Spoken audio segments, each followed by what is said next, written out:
Welcome to another Unwinding with Fiber and Fabric and Vlogmas 2022.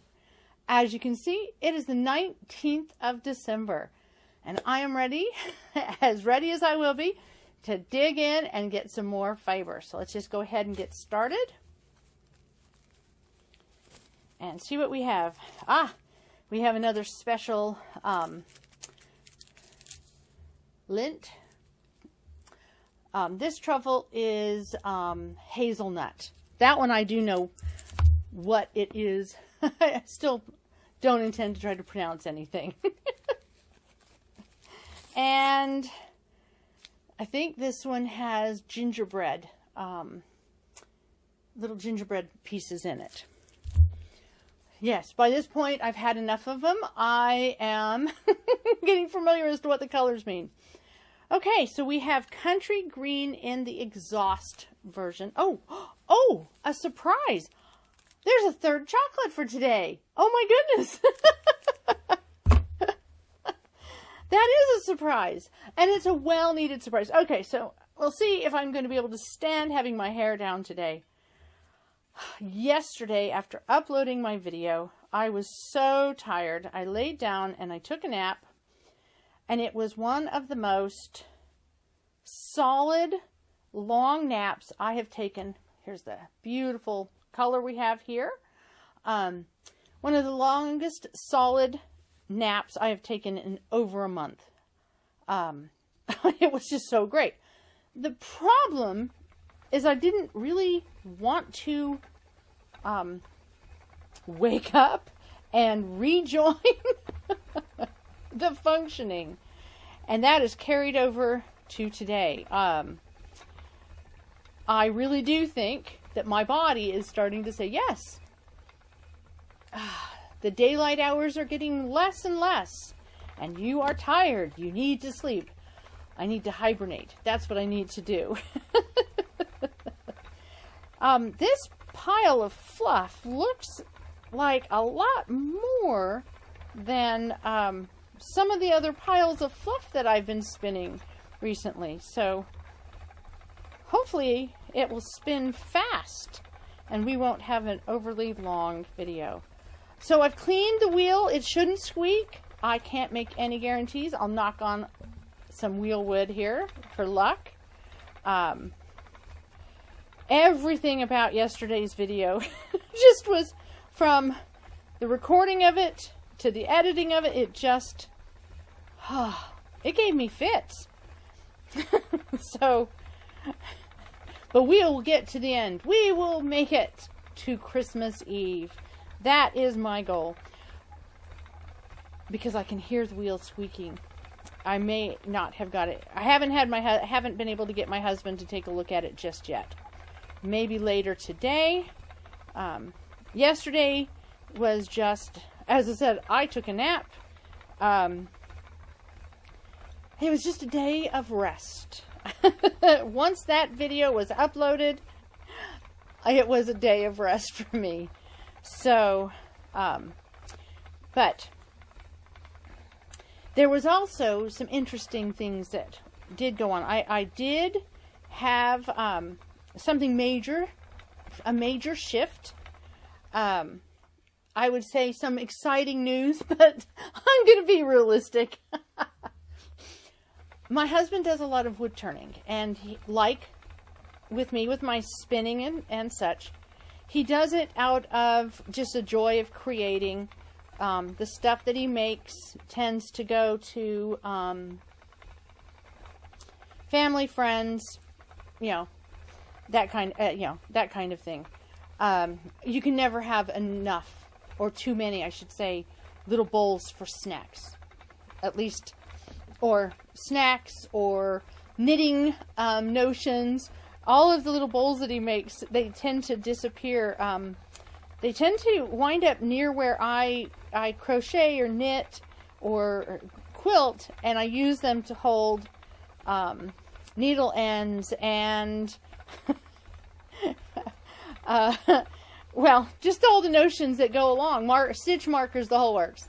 And so he's like, I know we have some small bowls for snacks, but where are they? I tend to collect them. And yes, in all of my different areas that I create, I tend to have all of the little bowls. But he's a wood turner, and again, it's a hobby, but it's a hobby that really he's learned to relax with. When he first started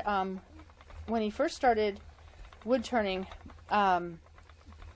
because of his background in working with metal and, specifically aircraft metal, and working in aviation, he really had this overwhelming need for extreme precision.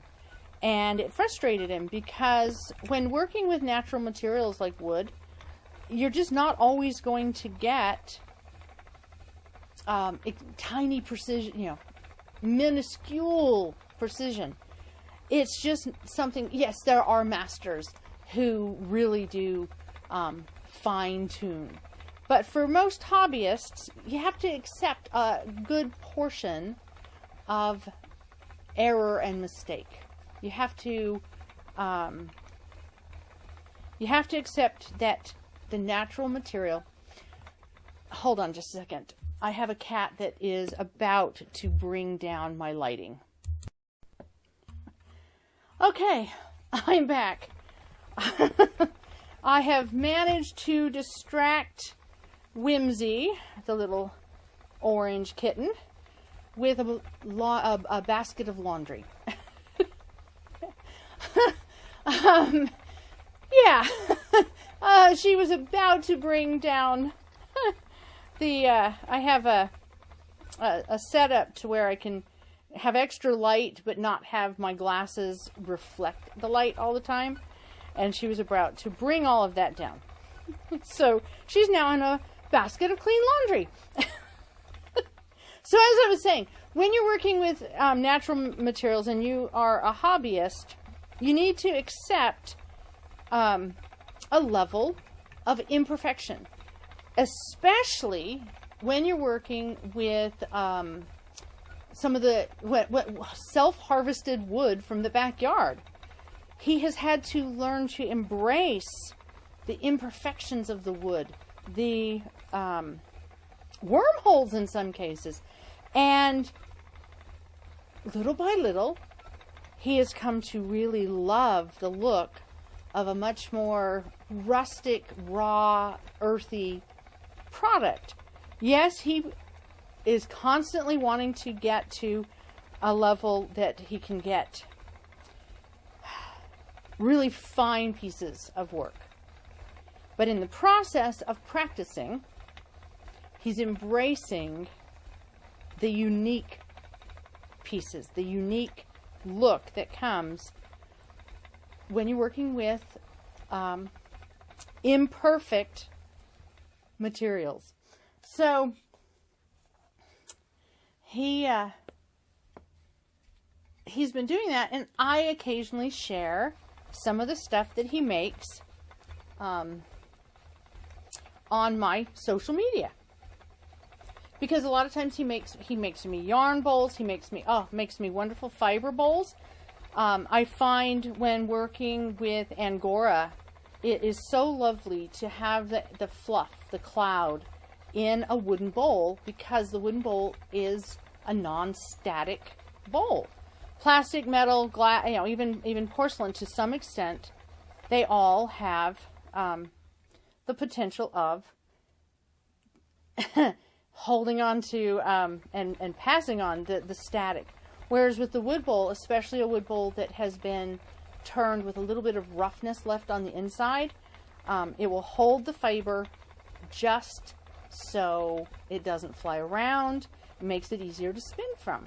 So he's made me different, bowls for the crafts that I've done. He's made me other tools, some combs, blending board, and I have loved sharing those on my different social media outlets. Well, yesterday he finally decided that he'd branch out, and it's going to be slow, Initially, the only way I think anything's going to get posted is probably if I do it for him. But he has decided to go ahead and have a little bit of a social media presence. He's on Instagram. And it's interesting how this came about. He's a huge supporter of me making these videos.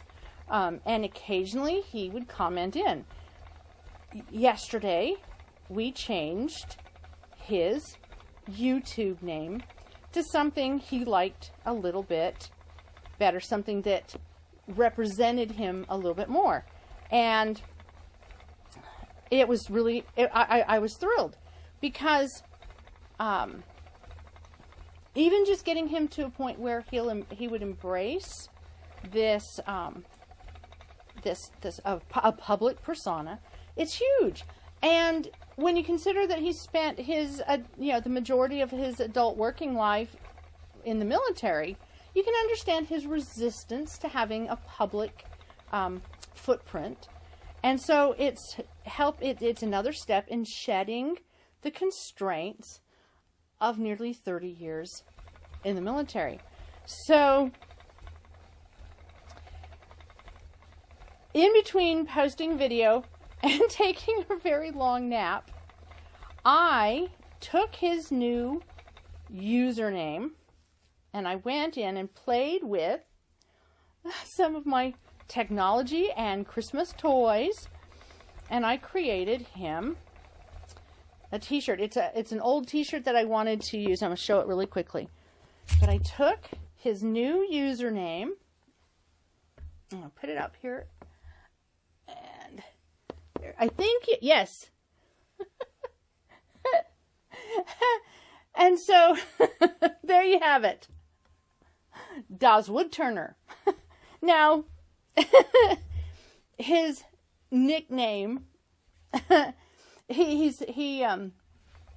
it combines a nickname that he had from his youth with the thing that he loves doing today.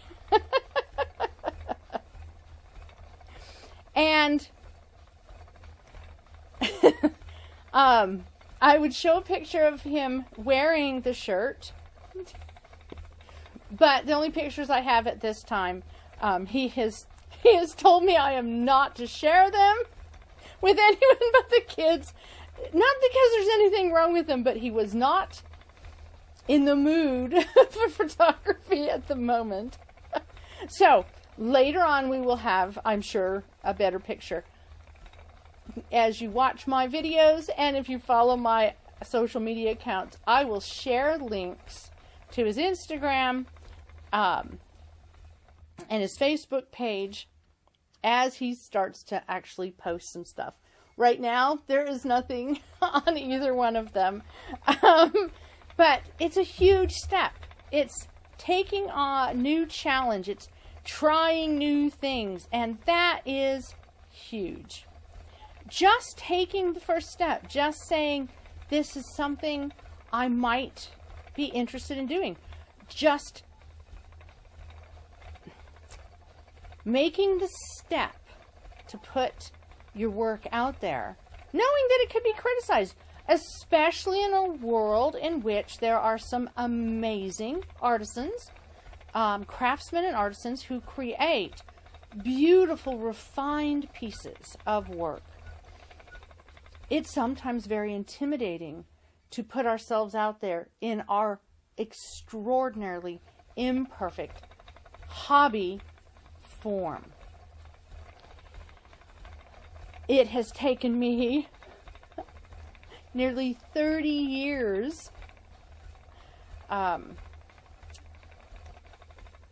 with my husband to get him to where he embraces the notion that there is an artist inside of him, that there is an artisan that has things to share. And it took finally helping him understand that it's not about a dollar sign. It's not about what we can sell or what we make money off of. Because yes, we need income, and yes, we need to have, a roof over our head and food on the table and clothing on our backs. That is essential. That is, there's no getting around that.